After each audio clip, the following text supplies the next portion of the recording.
মই আজি কামৰূপ মেট্ৰৰ যি আমাৰ ড্ৰাইভিং টেষ্ট ইয়াত মই নিজে আহিছোঁ।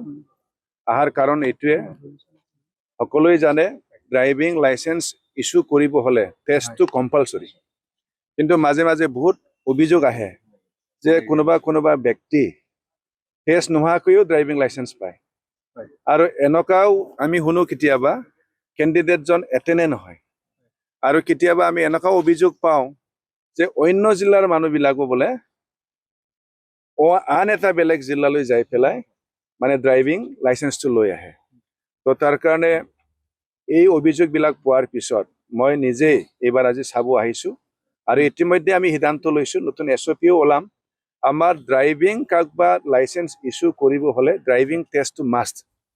ড্ৰাইভিং টেষ্টত আহিব লাগিব। কোনো এজন এপ্লিকেণ্ট উপস্থিত নোহোৱাকৈ কোনো ড্ৰাইভিং লাইচেন্স ইছ্যু কৰা নহ'ব।